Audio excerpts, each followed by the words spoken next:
Le meurtre non résolu de Cassandra. Cassandra a 39 ans lorsqu'elle trouve la mort le 4 novembre 2012. On retrouve son corps en partie brûlé dans la forêt de Roumare à Saint-Martin-de-Beaucherville, tout près de Rouen. La piste d'un homicide volontaire est une certitude. Cassandra a été tuée quelque part et son corps va être déplacé et en partie brûlé dans la forêt. Une tentative pour faire disparaître le corps. 10 ans se sont écoulés depuis et l'auteur de son meurtre n'est toujours pas connu. Bonsoir à toutes et à tous, j'espère que vous allez bien. Je suis Amanti et nous plongeons ensemble dans la vie et la mort de Cassandra.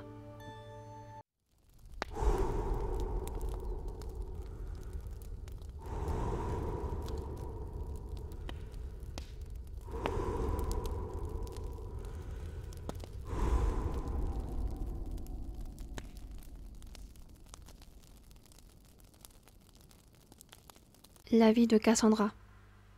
Cassandra est née le 21 mai 1973 au Pérou, sous le nom de Walter Franz Flores Zapata. Elle quitte le Pérou où elle est coiffeuse et styliste pour l'Europe, afin d'aider sa famille.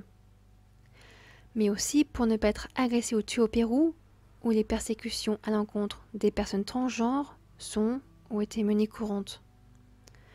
En France, elle pratique le plus vieux métier du monde et s'installe directement à Rouen, rue Sainte-Claire, dès 2004, rapportant un peu d'argent à ses proches restés au Pérou. Pour un autre site, Cassandra se serait, dans un premier temps, rendue à Paris. Elle serait entrée en contact avec l'association Accept ST. Elle était à ce moment-là très affaiblie et ne serait arrivée sur Rouen qu'en 2010. Elle travaillait près de la station Boulingrin, dans le centre-ville de Rouen. Le soir du samedi 3 novembre 2012, elle quitte son appartement de la rue Sainte-Claire vers 22 h et ne reviendra jamais. Un corps calciné. Le dimanche 4 novembre, vers 9 h du matin, un chasseur découvre un corps dans la forêt de Roumare à Saint-Martin-de-Beaucherville près de Rouen, à proximité d'un chemin forestier au lieu dit le Genetais. La femme n'est vêtue que d'un string, d'un top et d'une paire de bottes.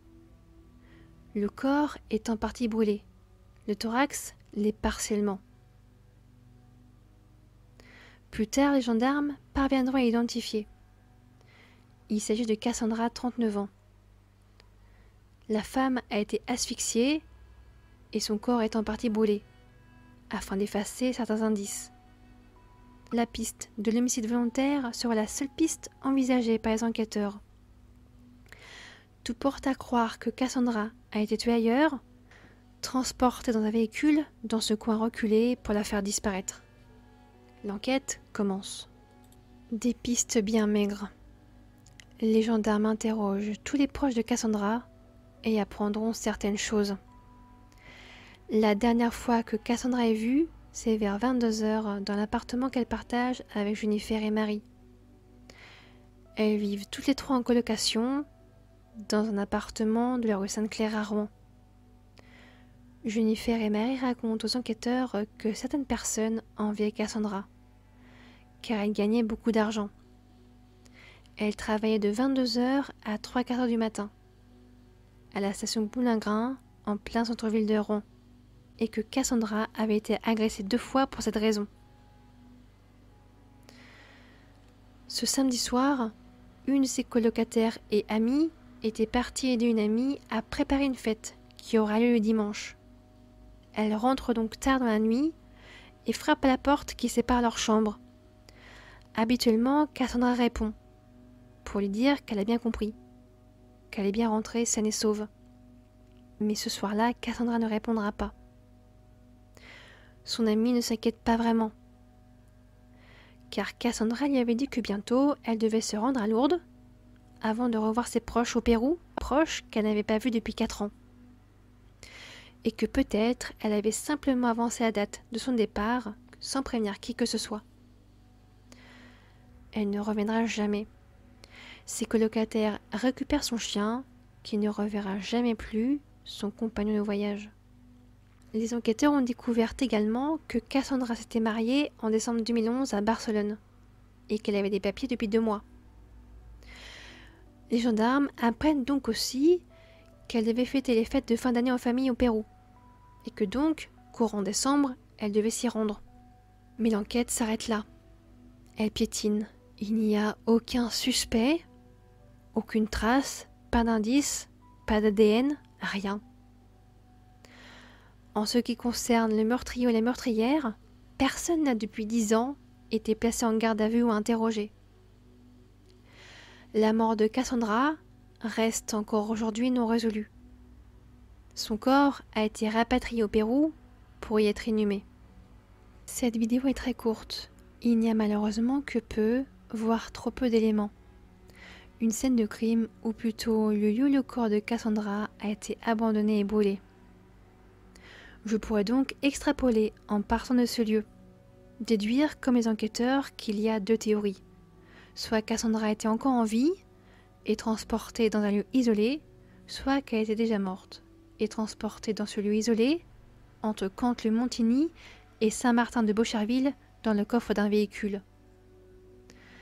Son corps est retrouvé à l'opposé de son lieu de vie, à 21 minutes en voiture de la rue Sainte-Claire, à 1h10 en bus avec un peu de marche à pied. Les enquêteurs seront très certainement arrivés à la conclusion que la scène de crime numéro 1, lieu où Cassandra a été tuée, est probablement différente du lieu où son corps est retrouvé le dimanche matin. L'auteur aurait peut-être paniqué et abandonné son corps au Genetais, au sud de Saint-Martin-de-Beaucherville, mais un lieu qui n'est pas connu de tout le monde. Il faut vivre dans le coin, dans Rouen ou près de Saint-Martin-de-Beaucherville, pour connaître ce coin.